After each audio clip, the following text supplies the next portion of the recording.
Hi, I'm Ralf Schumacher, and you're listening to Beyond the Grid.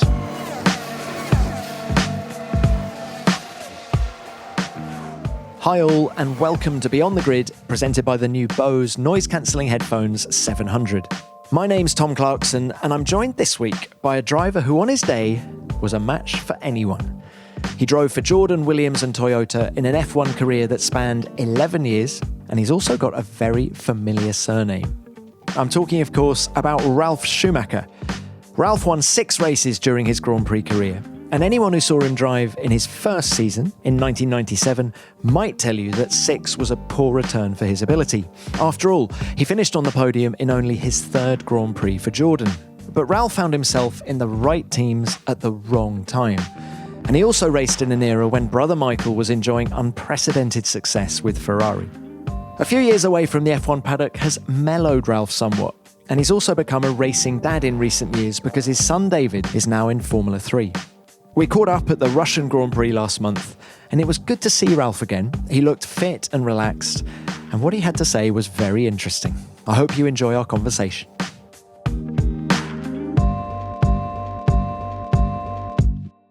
Ralf, great to see you. Lovely to have you on the show. Damn it, you're looking really well. I don't think you've put 1 kilo on since you retired. I don't know, maybe.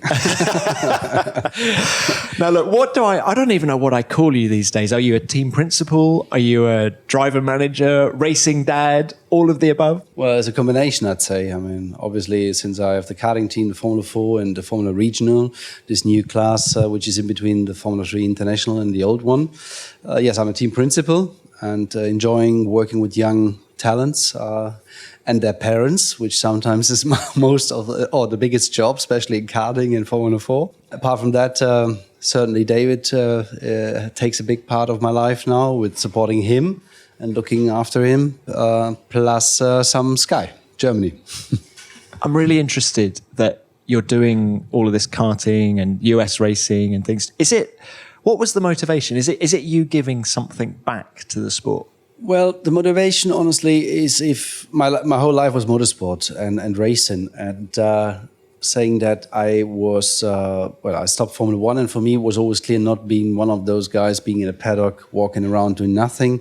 So I just didn't want to come anymore and just enjoyed my life, but enjoyed as well my time with David. And doing that, I did my own karting team. It started off, and then I came across, after DTM with Gerhard Unger. And there we were, and it's called US because of us, Gerhard and myself, not US, by the way. Okay. And by the way, it's us is Unger Schumacher. So that's how the name came in, because it's always difficult to find a name. Yeah, and that's how it all went so far. Then we had this new Formula Regional theme, and we saw the race here, and I believe it. And that's when we said, okay, we do that as well. How are you as a racing dad? Do you get nervous? In the beginning, I would say, karting, there's a lot of races happening, and I have to say, if you want to enjoy motorsport, you should watch a kart race sometimes, because that's very similar to motorcycle. Overtaking until the last corner and really fighting and hard racing. So it's really nice to do that. And at that time, I think, yes, you can call me a racing dad and being quite hard with what I expect and how to move on. The first car race, I remember, it was a bit of a different situation. You're kind of nervous as a dad, that something can happen or everything goes right the way you'd expected. And after you relax more and more. Do you enjoy it? Well, I enjoy being at races, and I enjoy seeing the progress, and sometimes obviously there's not only progress, there's some hard bits about it as well. But the great thing, whatever will happen in the future, is to spend so much time with your kid. I think nobody can give you that back, and the relation you have, it's really strong and really nice. And tell us a little bit about David. How old is he now? We'll turn 18 end of October. What kind of kid is he? Is he like his dad? No, luckily not. No, he's nicer than I ever was, I have to say. He's a very nice person, I have to say. Funny enough, if he goes through the paddock, I mean, you know me in my times, I'd never liked to give interviews and stuff like that. It was not part of my life to satisfy the media. And for him, it goes more easy. You know, he's doing that quite well, and the driving bit as well. I have to say, he's very calm as a person, and on the other hand, very focused. So it's quite. In the moment, I'm very happy with the way everything develops. I find it really interesting, and I look at you, I look at Jos Verstappen as well, and it seems you're both breeding the next generation, and you've almost like, Jos in particular says very openly, I've learned from my mistakes as a driver and made sure that Max hasn't made those. Are you sort of giving a lot of your experience as well to David? Well, certainly you try, especially the things that you know that you did wrong and where you didn't push enough and stuff like that, and you certainly try. But then, you know, the older they get, they have an own character, and sometimes it's not so easy, and they have to understand and learn and make their own mistakes as well. So you can give some, let's say, advice, and sometimes maybe a little harder on advices, but on the other hand, it's an own character, own life, so they have to go their own way sometimes. We're chatting in Russia at the Sochi Grand Prix, and I met David very briefly yesterday. English is impeccable. How many languages does he speak? Well, he's only German and English because he was too lazy to learn French. He did it in school, but it just, to pass it, which is a shame because actually he could. And I guess his English is not too bad because his girlfriend speaks English too, so I guess that's why. Yeah. Okay. Well, look, Ralf, let's talk a little bit about your career now. Can you remember the first time you drove a Formula One car? It was a McLaren at Silverstone, 1996. Can you remember what impression the car made on you?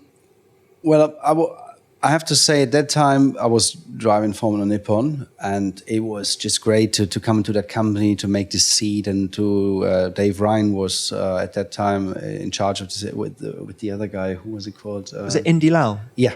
Indy, the test team manager. Yeah. And that was it was really nice to work with them. And I have to say, then I went out, and I mean the car was impressive. The power was impressive, I would say, but not so much the cornering speed, funny enough. But at that time, the Formula Nippon had ground effect cars in Japan with qualifying tires, and especially Suzuka, we were quite fast. So it was a great day that I remember. We did something like more than 110 laps. First day was against David. Second, it was Mika. You were the Formula Nippon champion in 96. Just out of interest, your sort of qualifying time at Suzuka, would that have put you comfortably on the Formula One grid? I think we were 3 seconds off. At that time, the spread in the field was much bigger. Yes, I think 3.2 something off the pole position, yeah. I do remember it being, I mean, you got up to speed very quickly in Formula One and was so impressive in that first year with Jordan as well. We were lucky. I have to say this, because they're not lucky. Gary Anderson happened to build an amazing car in 97. The only problem was it was young drivers, Giancarlo, myself, and a team that was pretty young. Because when we did the first test in that car in Jerez, we couldn't believe how fast it was. Nobody expected it. And so we were afraid to take the fuel out because we were really faster than Williams was. And Williams was the team to beat at that time. So anyway, first time we took the fuel out was in qualifying in Melbourne. So we never worked on the car on low fuel, low balance, nothing. And then the two young drivers, myself and Giancarlo and myself, we couldn't do it. The grip wasn't there and it didn't work. Then we went to Argentina, as you might remember.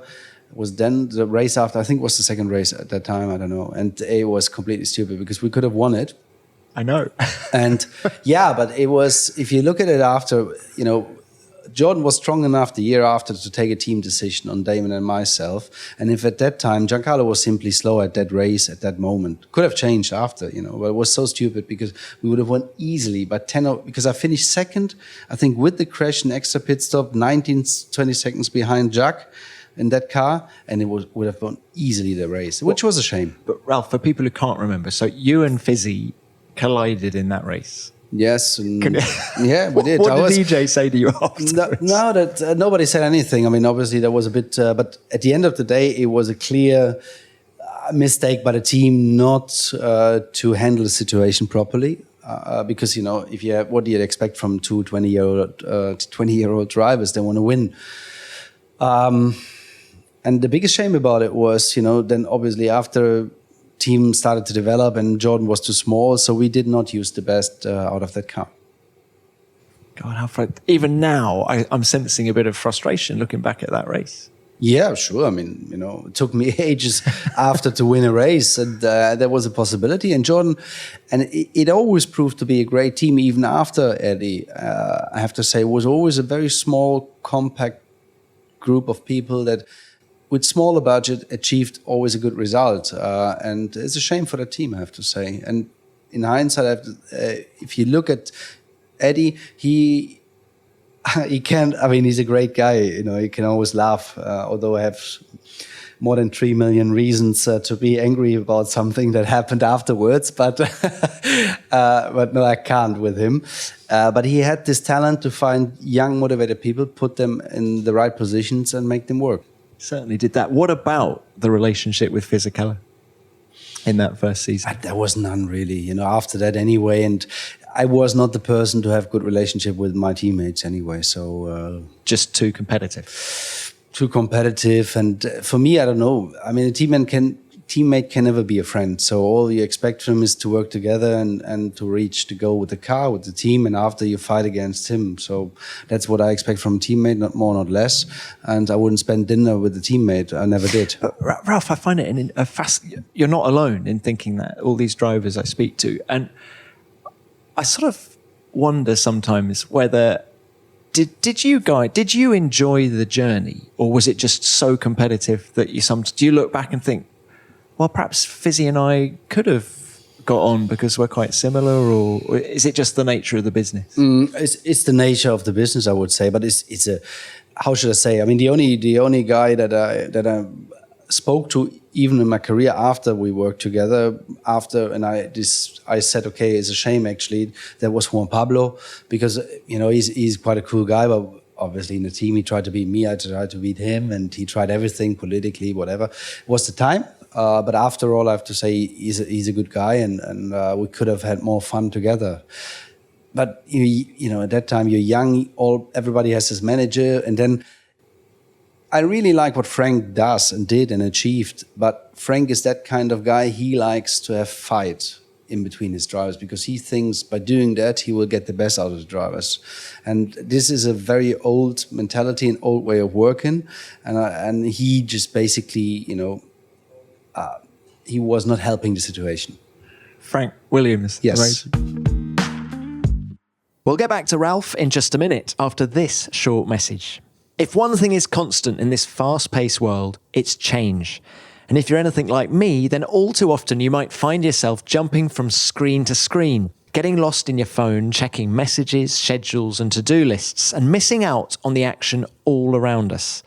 Well, the brand new Bose noise-cancelling headphones 700 can help you do all of that and keep your head up to the world with easy access to voice assistance. So you can easily take a phone call on the go with the most powerful microphone system for voice pickup, even in busy and noisy environments. I've certainly found myself in a few of those during this F1 season. The new design is available in black or silver, and it incorporates intuitive touch controls so you can easily change the volume of your latest playlist, phone calls, or the latest episode of Beyond the Grid.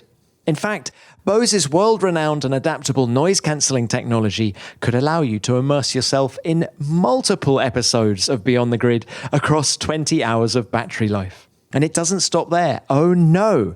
These headphones also include Bose AR, a first-of-its-kind audio augmented reality platform that makes astonishing new audio experiences possible.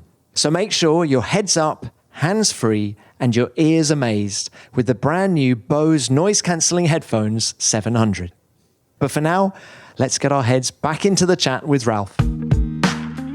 Before we move on from Jordan, I think you've alluded to it, but Spa 98, that 98 season, first of all, Damon comes in. Did you welcome him? Were you excited about having did you see him as a sort of decent benchmark for yourself? What should I say? I mean, for me, there was nothing to lose, was only to gain. But Damon didn't take me serious in the beginning. What do you mean?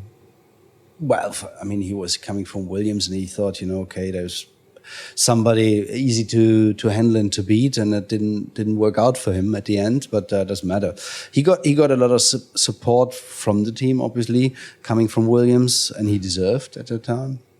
But he was a rather difficult character as well. But then he was a lot older than I was, more experience and trying to be clever, and maybe being taught by all those, I don't know, more experienced driver how to politically work against your teammate. But this is a thing. Maybe that's why I am like I am, and especially as a teammate, I couldn't care less or didn't care, at all. Did that all come to a head at Spa? Is that what you mean, all the political games? And then when you start your 1 and 2 and... I mean, okay, the team had to take the decision. And I understand as a team owner, I would do the same today. But the problem was Damon wanted desperately to win that race. And what he said on the radio is, I'm going to win that race. If Ralf tries to pass me, I'm going to crash into him because we rather lose both, but I'm not going to lose against Ralf. That was his saying. And then Eddie took the decision. Did you feel you were quicker on the day? I was a lot quicker, but I couldn't, obviously he was weaving, and then Eddie was afraid. So he said to me, okay, Ralf, please don't overtake. And, for me, it was always clear that I didn't like the decision, but it was a decision by the team owner. And, I had to follow it. And I did. Was that the moment where you thought, I need to move on? No. Or was the Williams deal already in the bag at that point? No. That was completely different. But I have to say, the problem was the 98 car, as good as the 97 was, that 98 car was really, really bad. It was so far away from everything, and it was so difficult to handle. And we were lucky at that moment. But before that, and I think it was before that, the first point we scored in Silverstone. It was late, wasn't it? I remember it being very late, yeah. Yeah. And what at that time happened, because we had a qualifying and an engine failure in qualifying. So, obviously I was last. And at that time, you needed to have P7 in order to score a point. And EJ came to the grid and said to me, Ralf, just one thing, if you don't score a point this race, you're out next year. Talk about motivating your drivers. Yes. I said, okay. Did he really say that on the grid? He said that on the grid, yeah. And so I called Willie and said, okay, one thing is clear. Whatever is going to happen, I'm not going to drive next year for this guy because, this is not fair and there's no behavior because not my mistake to build this car, not my mistake to have an engine failure. So I don't want to drive for him anymore. So that was the mission. That was the decision when I decided not to drive for Jordan anymore. And was Williams the obvious choice? Did you know about BMW coming in at that point? I mean, Frank was interested, so he approached us actually at the same weekend. And it only happened because Frank was impressed because I scored the point. And what happened after the race, EJ came and said, no, forget about what I said, and you're a star, blah, blah, blah, how he is, And I said, yeah, thanks very much. And on the way home, I got a call from Willie because Frank called him and asking for the year after. So we flew there. Did I stay there or did I go there the next day? I can't remember. Signed the letter of intent, and then it was clear that I was going to drive for Williams. So it was that clear for you that was the right thing for your career? I think it was the best option at the time, and nobody would have said that Williams were going to struggle. And I think we achieved the time 2000, 2001.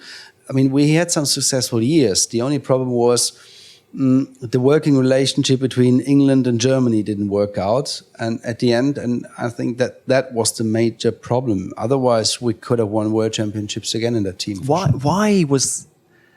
didn't that relationship work between BMW and Williams? Yeah, what should I say? I know it's my point of view, and I can only see my point of view. I think Frank and Patrick overestimated their possibilities, capacities, and chances to run the team in the right direction. I think they should have used BMW more. They were prepared to spend a lot of money. to help the team even more. But they refused it. Do you mean let BMW buy into the team? It was not about buying in. Maybe they would have done eventually because they bought Sauber, But at that time, both of them were so stubborn, it was unbelievable. So it's just, they didn't listen at all. And we had clear, obvious problems. And there was a lot of, let's say, possibilities to fix those problems. A lot of support was given and was offered, but they didn't want it. So at the end, it was a decision to leave because of the results didn't come and nobody wanted to help. But technically, you had the best engine for a couple of seasons. Is that fair to say? I would say sometimes we had more than 60, 70 horsepower's advantage, yeah. And so even if there are issues between team and engine partner, do you still have to pinch yourself now that with that kind of advantage, Williams couldn't translate that advantage into a Well, I think there was, no, I have to say we could have won a championship. Which year was it when I had the two accidents in a row? Was it 04? You had... Was Monza because the rear suspension collapsed? Monza was 03. That crash was 03. And then you went and missed a race, didn't you? And then 04, you missed 6 races. Yeah, but that was the same year. Wasn't it the same year when we had the 2 crashes? No, it was the same year. Wasn't it? Anyway, we really had the chance. The car was there, and then the rear left suspension broke in Lesmo 1, and I just had had that accident and concussion and everything, so I couldn't race. Otherwise, that year we could have done it, I'm sure, because the package was there, and ever after it became more and more difficult. We had some gearbox issues. The rear end was too heavy. Aerodynamics. Remember this ugly nose we had. That all those things. It was really difficult, and help was there, but they didn't want it. How frustrating. Well, after all, it was very frustrating because to me that. After that, obviously, having a chance to get a top team was impossible. Then there was only Toyota. And Sauber I could have gone to. I was going to say, could you have gone with BMW to Sauber? Yeah, but I would have needed... the problem was at that time, they made a contract with Sauber and there was a year in between. And there was something very privately happening with Frank and myself. And I decided that I couldn't stay there anymore, and that's why I didn't want to wait a year, and that's why I signed with Toyota. Well, look, let's look at some of the highlights, because there were still highlights. Frustrating that you didn't win the title, but I want to ask you about a couple of races. That first win comes at Imola in 2001, having been so close on several occasions before. What was the overriding emotion? Do you remember? Was it relief? Was it just elation? It was a special day because in the morning, my engine guy tried to start the engine without pressurizing the valves. So they had to take apart take off the engine and take everything apart, because otherwise I would have gone backwards on the grid, when we had to change anyway. So they did it within 2.5 hours. The complete engine was in pieces, everything, every valve, everything was in pieces. I was really surprised. Put it together and we won the race. What should I say? I remember Bernie giving me that silver-plated thing, and he said, it was about time for you. And I said, yes, sorry, it took a bit long, I know, but that was about it. And I have to say, there was I think 1 week or even 2 weeks later was the next race. Was it? No, I don't know where it was. And Formula One, yes, you can be happy about what you achieve, but then I was always that guy thinking about the next race. So, I could enjoy it for a little moment, but I was, once you're there and you achieved it, you want to go on. And then, that it's a strange thing, but it happens. So, but it was a nice moment for sure. You were damn good at Imola. You were really good at Imola every year, I remember. What was it about that track? I don't know. I think it's... Would you agree with that? Maybe. I don't remember everything about that. It's just, depends on the driving style, obviously. I was always quite late on brakes, so I felt more difficult to drive tracks where you had long corners. But saying that, I was not slow in Monaco either. So, but it's, there were tracks you like and tracks you don't like. And maybe Imola was one of the better ones for me. It definitely was. It's no secret that the greatest Formula One drivers in the world can make the most difficult race look easy. But what really happened on track? Well, Amazon Web Services has the answer. F1 uses machine learning and predictive modeling built by AWS to create critical race performance statistics, make race predictions, and give fans insight into the split-second decisions made by teams and drivers. Now F1 can pinpoint how a driver is performing and share these insights over television and digital platforms all over the world. With AWS, you can rely on the pit strategy battle function to show you the predicted gap between drivers after pit stops, as it analyzes how successful each driver's strategy will, or perhaps won't, be. It's all to play for. While the battle forecast function lets you delve into the developing driver battles during the race, heightening the racing experience for you, the fans, and it's all powered by AWS's incredible machine learning and data analytics. So should Hamilton have made that second pit stop in Japan? And what were his chances of overtaking Vettel in the closing laps? And what about Leclerc's charge through the field? It was all there for you at the Japanese Grand Prix. So next time you're watching your favourite F1 driver and wondering how they get all those awesome insights, just remember, AWS is how.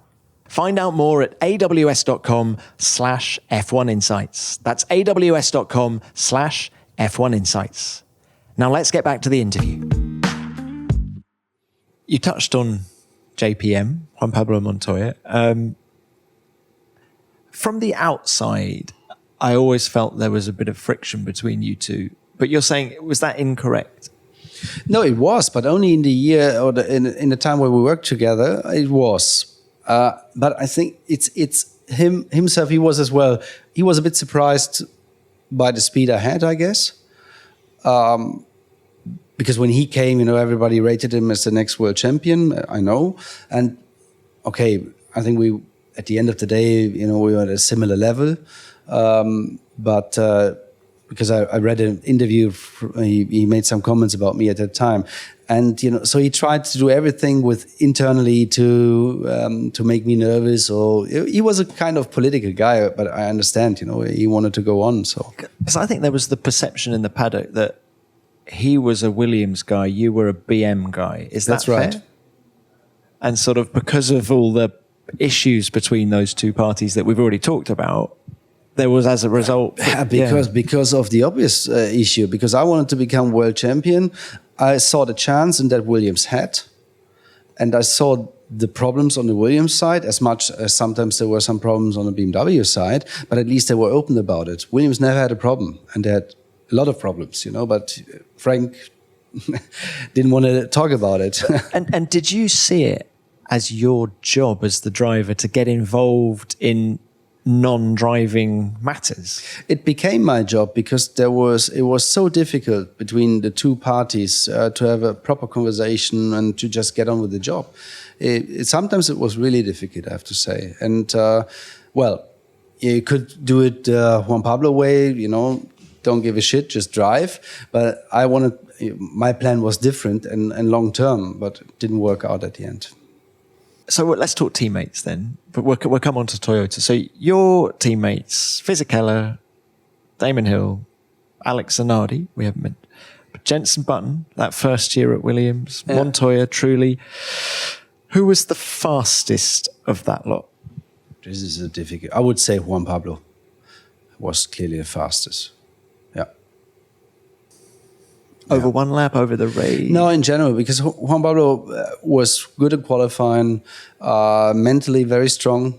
And, sometimes he took a very high risk on overtaking, but he was quite good on that too.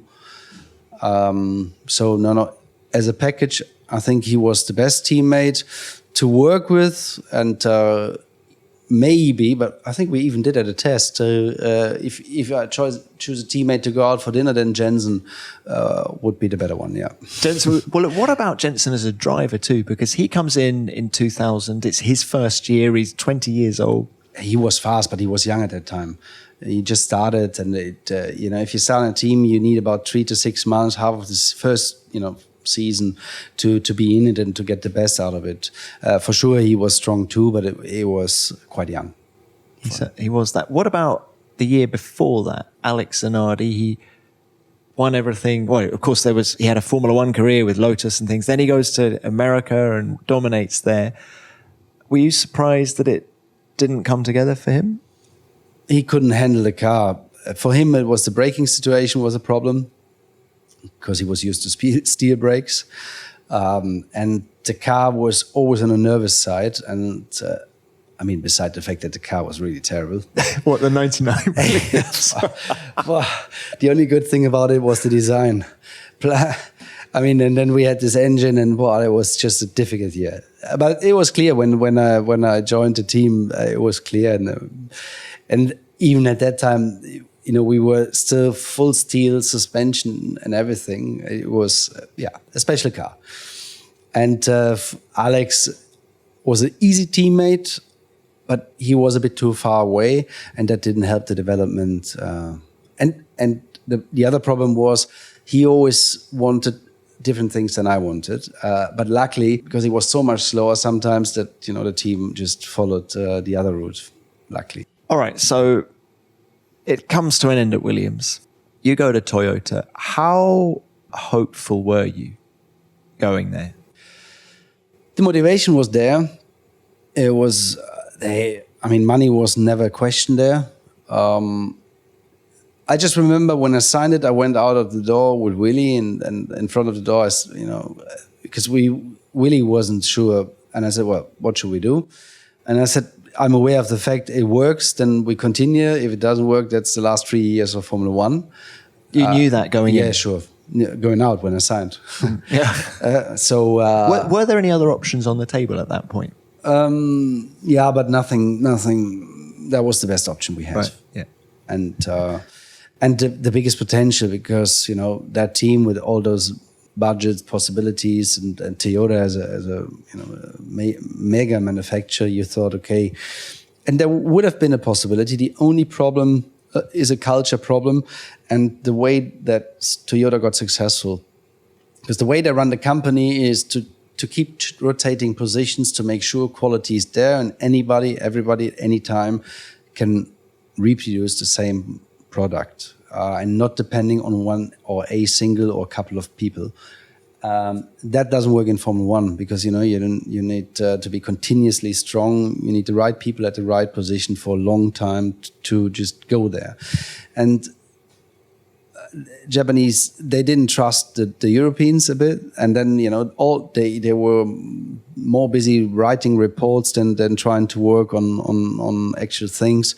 So it was a bit of a shame, because everybody was motivated from all sides, but maybe we should have approached it a bit different. Interesting. So they'd already been in Formula One for 3 years by the time you got there, and they still hadn't quite worked out what they needed. Well, I think the problem was a little bit, and I understand when they first started to work, maybe the European part of the organization wasn't at the level it should have been. And I think they just didn't understand why, because they knew, or whatever they did, whenever they did it, they were successful and fast. And they didn't want to believe it as the most successful car company, that something, that something goes not the way they expected. And I think they didn't trust Europe that much anymore, and then they wanted to get involved. We spent a crazy amount of, we had an engine development in Cologne with the Italian side, and then they did a second engine in Japan just to show Cologne that they could have been better theoretically, which they weren't, but they tried, so money was spent on that and things like that. Yeah. And did you try and bring anyone in from a technical point of view? Yes. I brought there were a few people. I brought a few people in, but we had a technical director at the time, an English one, that for sure was a very nice guy, but I think maybe the operation was a bit too big for him. And since I was in very good contact to Michelin, and at that time, there was a guy that I always worked at Michelin. He was in charge of the race operation for Michelin, and let's say he then took over the organization of Toyota, and I think it was all going the right way, but it was too late.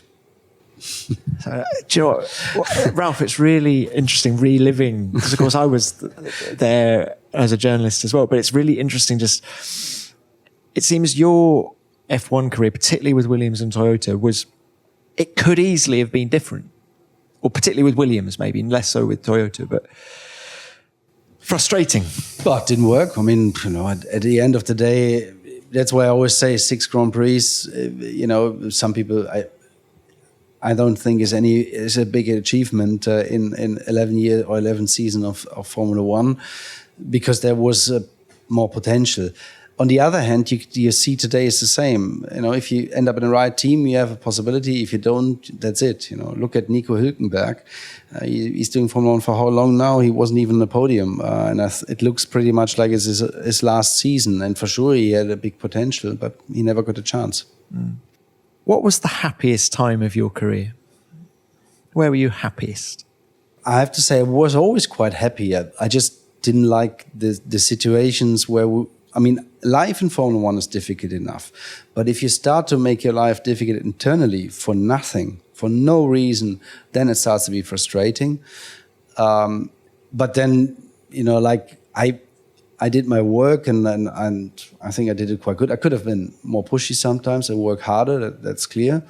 What do you mean by that?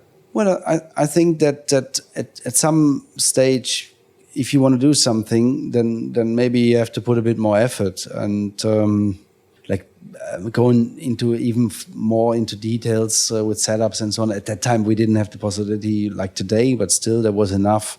And maybe I did a mistake there too. Should ask my engineers. But in general, I was always able to enjoy. And even if I was really unhappy at the end of the day, I went to a nice restaurant with my friends and enjoyed the evening, because sometimes you cannot change things in life. It's not over yet. We'll be back with Ralf after this short message about a very special offer we've got for you. If you haven't yet succumbed to growing a beard in preparation for the winter months and you want a quality shave for half the price of other brands out there, then make sure you go to harrys.com/F1 podcast to get your hands on a trial set for just £3.95. There are 600 engineers, designers, craftsmen and chemists in the Harry's factory in Germany, working hard and making products with only the finest materials and ingredients to ensure that you get the smoothest shave possible. And getting your hands on a trial set couldn't be easier. Just enter your details online and you'll get a package delivered to your door with all you need to get going, including a weighted ergonomic handle, ensuring maximum comfort and grip while you shave, 5 precision-engineered blades with a lubricating strip, and a trimmer blade. My handle came in a vivid orange colour, but you can also choose from olive or navy. You'll also get a foaming shave gel to keep your skin looking good, and a handy little travel blade cover to protect your kit. So get started shaving with Harry's today by claiming your trial set for £3.95. Support our podcast and get your trial set delivered to you, including a razor handle, 5-blade cartridge, foaming shave gel, and a travel blade cover by going to harrys.com/F1 podcast right now. That's harrys.com/F1 podcast. Right, let's get back to Ralf. Best car?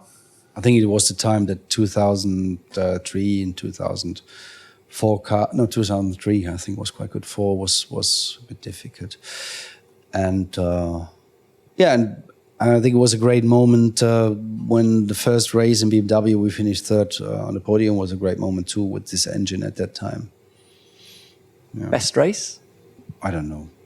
I still remember that once I had a race in Manicure where we started 18th or 19th and I finished 5th or 6th with this car at that time. That was a great race, I remember. But there's no other special occasion that I could think of. Can I ask you about Canada 01? You win the race. Michael's brother Michael's second. The only siblings to have achieved that in the history of the sport.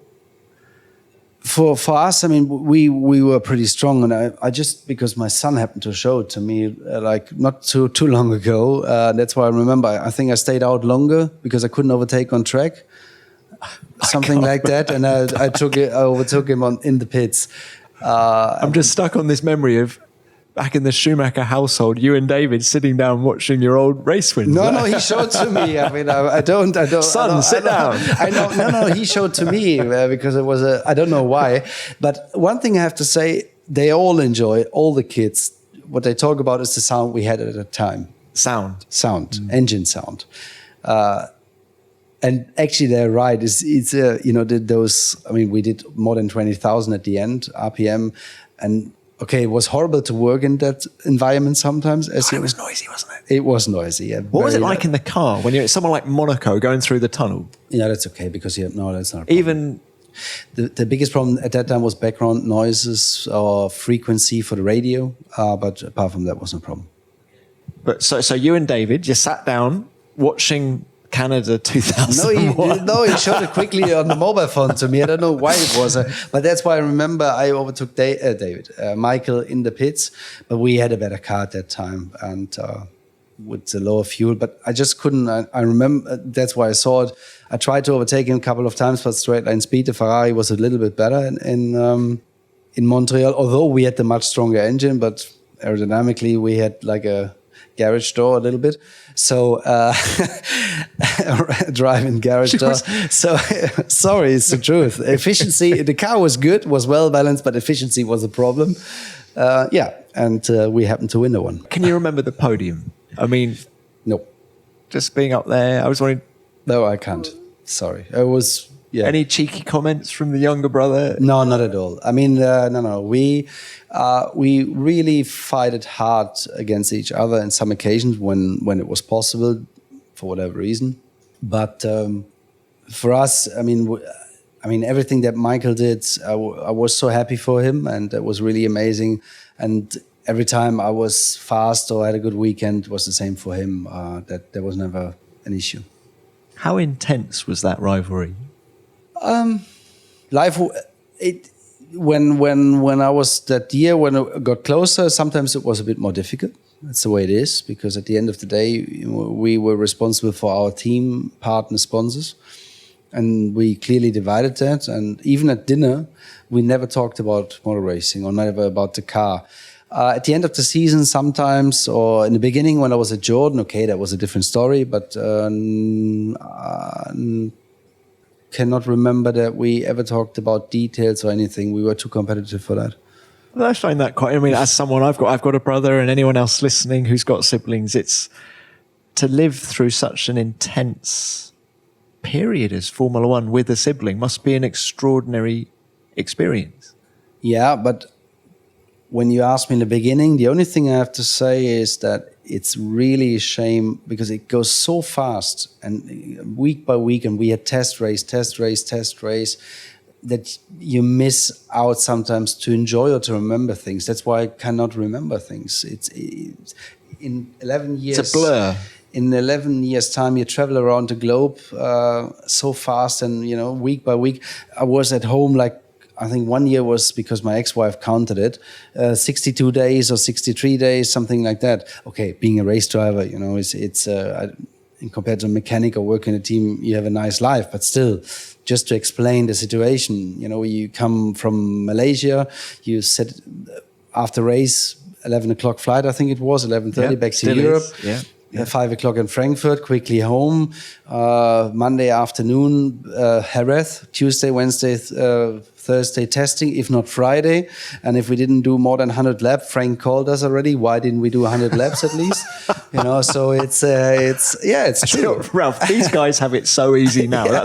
That's what we're concluding, isn't it? Yeah, but I don't think it's good, because Formula One, to me, not in each country, but struggles a little bit, because Formula One, for me, every week you were hearing or seeing something of Formula One.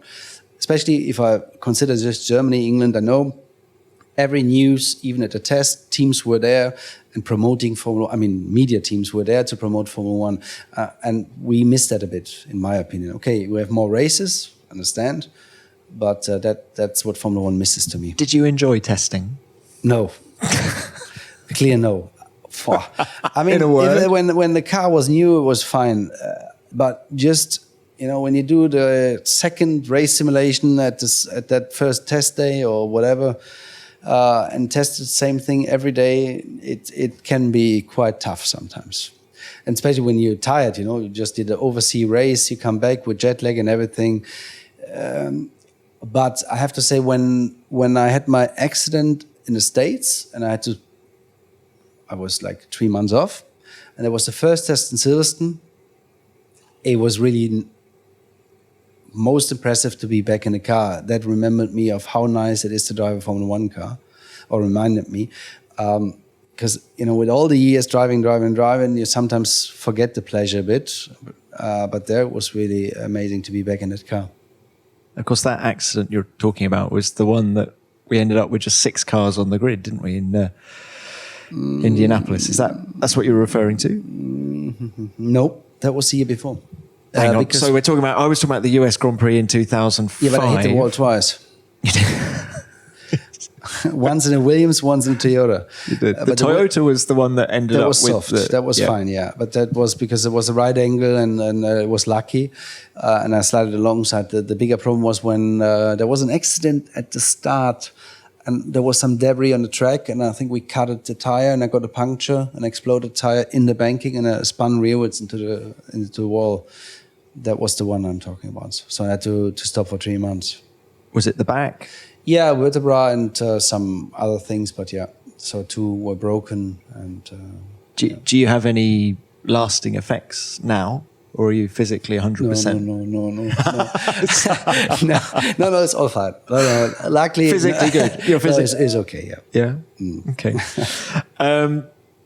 Did want to ask you one question. In that, would your career have been different had Michael not been a Formula One driver? The question is, would I have made it to Formula One if Michael wouldn't have been there? I cannot tell you. So I don't think so. I think everything, the way it went was okay. It just didn't work out. For sure, down to me sometimes, and a bit unlucky with the incidents and accidents I had. That's interesting. If you could change one thing in your career, what would you change? Any decision or? No decisions I wouldn't change. I think I would be, in general, maybe a little more focused on what I did, and I would have been stronger on what I wanted in a team. Because there was a chance, and I made some mistakes. I should have had more influence on the situation before I signed the extension or the second contract with Williams. Influence in terms of what? Of organization and how to be able to go forward. I want to see more integration between BMW and Will. That exactly. kind of, yes. Is that what we're talking about? Bigger picture? Yes, that was the biggest mistake, because all 3 of us, all 4, including Juan Pablo, could have been more successful. And so when are we next going to see, when are we going to see David, son David, in Formula One? I mean, he's doing now like the first experience in Formula 3 International, and he's young. He turns 18 these days, some crazy, anyway, it doesn't matter.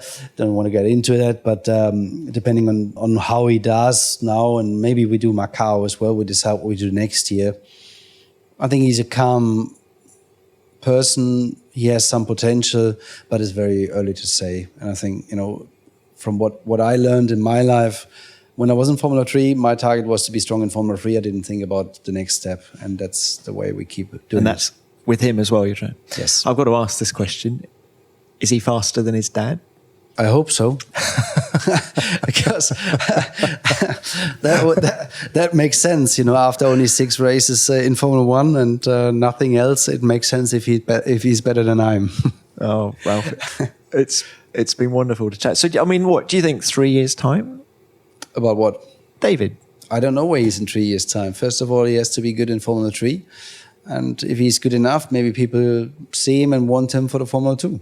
Okay. And then we see. And have you got any ambitions outside of racing? Not really. I mean, I like, the life I live is great. I'm still in motorsports in the junior classes. That's what I said in the beginning. I really like that. Now I do Sky, and Do you like being a TV pundit? yes, but I don't know. It's just funny when I do something. I want to do it right, and it's a complete different thing. And commentary. I mean, I'm not only an expert. To be an expert, it's not easy, but it's easier when you have somebody asking you a question, and okay, with the knowledge I have from my old days and listening a bit, you can handle the situation. But being 2.5 hours or 2 hours, in total is 2.5 hours in front of that monitor and to make the comments about what's happening is a different story, completely different story.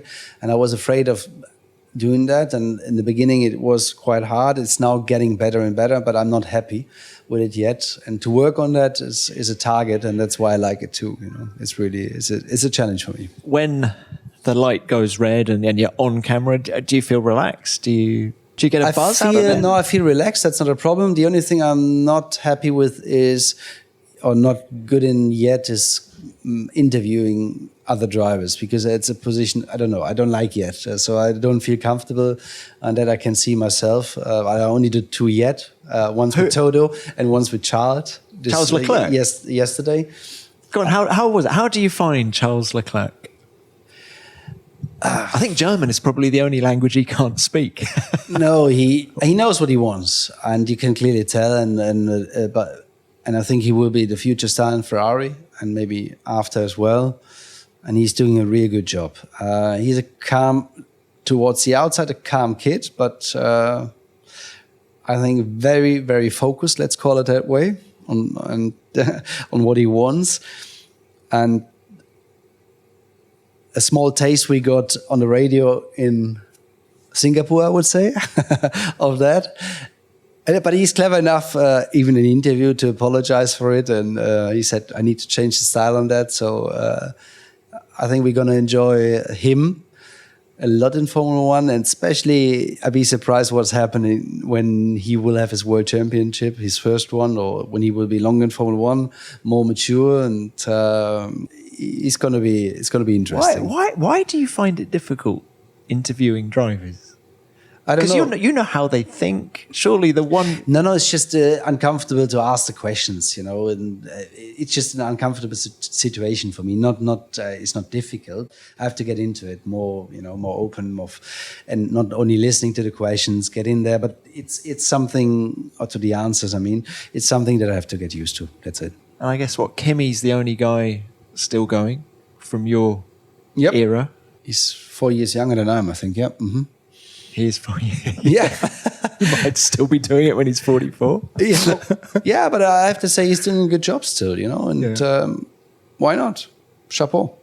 Chapeau. Well, look, chapeau to you. It's been wonderful to chat, Ralf. Thank you so much for your time. It's just been great to relive. I hope I hope you've enjoyed it too. No, it was a great experience. Normally I said things that I wouldn't say, but who cares? It's a long time ago, so I'm allowed to. All right. Thanks so much. Cheers.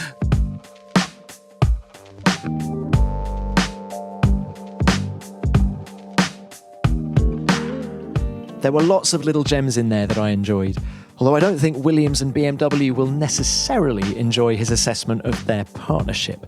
But what surprised me a bit is that Ralf is completely at ease with what he achieved in Formula One. He's happy with his 6 race wins. And it was also fascinating to hear what he had to say about brother Michael and the influence that Michael had on him and his career.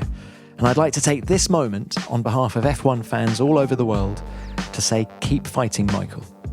Thanks for your time, Ralf. It was great to see you and great to catch up. Well, that's it for this episode, but we'll be back in just 7 sleeps with another big name from the world of F1. Until then, why not subscribe to Beyond the Grid if you haven't already? We're on all of your favourite podcast apps, including Apple and Spotify. And thanks for your feedback about last week's episode with Ralf's former teammate, Jenson Button. JB was in cracking form and you guys loved hearing from him. Excellent episode and great insights on Jenson's career, said Rahul Arora via Twitter.